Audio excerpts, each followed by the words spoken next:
وزیر بلدیات سید ناصر حسین شاہ اور وزیر تعلیم سعید غنی کی زیر صدارت کے ایم سی کے ٹی اے اور Karachi water and sewerage board کے ترقیاتی منصوبوں سے متعلق اجلاس کا انعقاد کیا گیا۔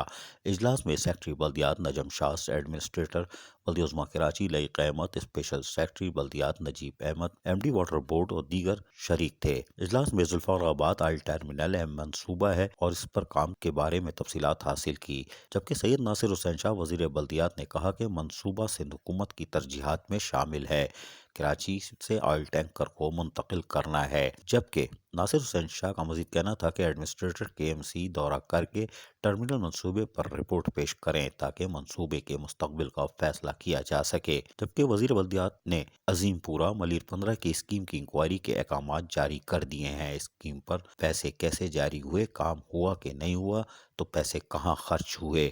تاہم وزیر محنت سعید غنی نے کہا کہ پرانی اسکیمیں جن پر کام شروع نہیں ہوا ہے ان کو ڈراپ کر دیں، یوسف کوٹ سرجانی ٹاؤن کے نئے وارفٹنگ پر ارینجمنٹ کریں تاکہ آئندہ بارشوں میں لوگوں کو تکلیف سے بچایا جا سکے، جبکہ سعید غنی کا کہنا تھا کہ اس کے ساتھ ساتھ یوسف کوٹ کے مسئلے کے حل کے لیے جامع منصوبہ بھی بنایا جائے تاکہ اس پر جلد کام کا آغاز کیا جا سکے۔ یوسف کوٹ کے لوگ بہت زیادہ تکلیف میں دیکھے جا سکتے ہیں۔ تاہم وزیر بلدیات ناصر حسین شاہ نے کہا کہ یوسف کوٹ کے منصوبے کے لیے چیئرمین بلاول بھٹو زرداری نے خصوصی ہدایتیں دی ہیں۔ منصوبہ سندھ حکومت کی ترجیحات میں شامل ہے۔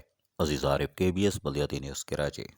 ایسی ہی خوبصورت ویڈیوز فیوچر میں حاصل کرنے کے لیے ریڈ بٹن پر کلک کر کے اور بیل آئیکن کو پریس کر کے ہم سب کے سبسکرائبر بننا مت بھولیے۔